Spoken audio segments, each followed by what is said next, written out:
एक बड़ी खबर की, और ये बड़ी खबर बड़ी इंपॉर्टेंट है क्योंकि दुनिया भर के अंदर इस वक्त इस खबर पर काफी ज्यादा चर्चा हो रही है। इस्राइल और फलस्तीन ये दो ऐसी रियासतें हैं जिनके बीच तनाव और टकराव हमेशा से देखने को मिल रहा था, और इस बीच खबर ये कि बेंजामिन नेतन्याहू का जो कार्यकाल है वो मुकम्मल हो गया और 12 साल तक वो वजीर आज़म के ओहदे पर रहे, और 12 साल के दौरान क्या कुछ दुनिया भर के अंदर हो उसमें उनका एक बड़ा रोल भी रहा है। लेकिन अब वहां पर चुनावी हलचल मुकम्मल हुई है और बेंजामिन नेतन्याहू ने वोट ऑफ कॉन्फिडेंस हारे हैं वो, और वहां पर नए वजीर आज़म चुनकर आए हैं।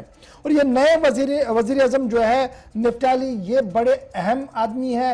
इनका ट्रैक रिकॉर्ड क्या है और क्यों इस वक्त पूरी दुनिया की नजरें अब इजराइल पर रहेंगी, फलस्तीन पर रहेंगी, क्योंकि जो नौ मुंतखबा वजीर आज़म है उनके कुछ ऐसे मुतनाज़ बयानात भी सामने आए हैं जिसके बाद पूरी दुनिया दहल उठी है। पहले इस रिपोर्ट को जरा देखिएगा।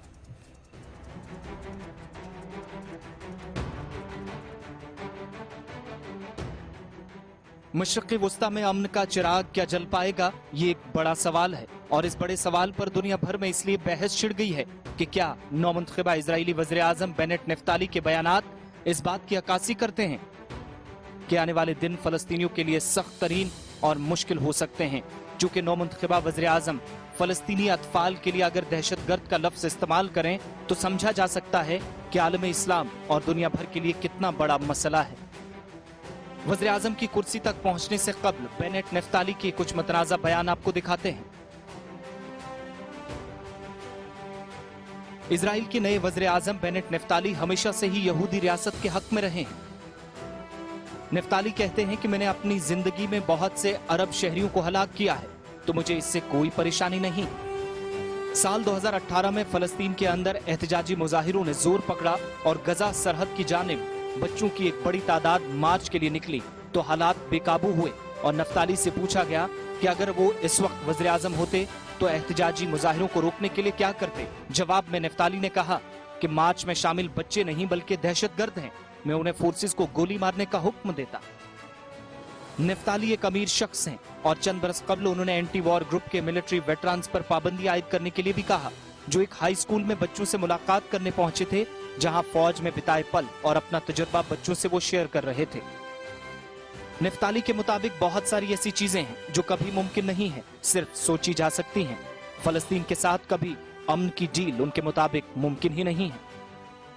नफ्ताली कहते हैं कि अगर मैं इक्तदार में आया तो हर वो कदम उठाऊंगा जिससे ये मुमकिन हो पाए कि गजा कभी आजाद या खुद मुख्तार रियासत न बन पाए, और बिलाखिर वो इक्तदार में आ गए हैं। बेनेट नफ्ताली एक अमीर खानदान से ताल्लुक रखते हैं और अमरीकी मुहाजिर के बेटे हैं जिनका ताल्लुक सैन फ्रांसिस्को से है। उनकी वालिदा भी एक पेस्ट्री शेफ हैं।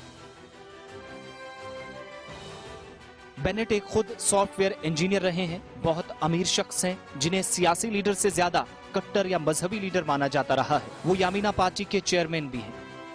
बेनेट नफ्ताली सीरियत मुतकाल कमांडो यूनिट में अपनी खिदमात अंजाम दे चुके हैं। इजराइल की वज़ीर आज़म की कुर्सी तक पहुंचने से कबल नफ्ताली बेनेट ने बहुत सारे अरबों को मारने का दावा किया, और सोशल मीडिया पर अब उनके ट्वीट्स या बयानात सामने आकर उन्हें हदफ तनकीद बनाया जा रहा है। बेनेट पर यह भी इल्जाम है कि अक़वाम मुत्तहिदा के एक कैंप के अंदर उन्होंने 96 लोगों का कत्ल किया था, जिसका तज़किरा दुनिया भर में हो रहा है, जिनमें 50 लेबनानी बच्चे भी शामिल थे। News desk, Gulistan news. Bennett Naftali ये नए वजीर आज़म है जी इजराइल के।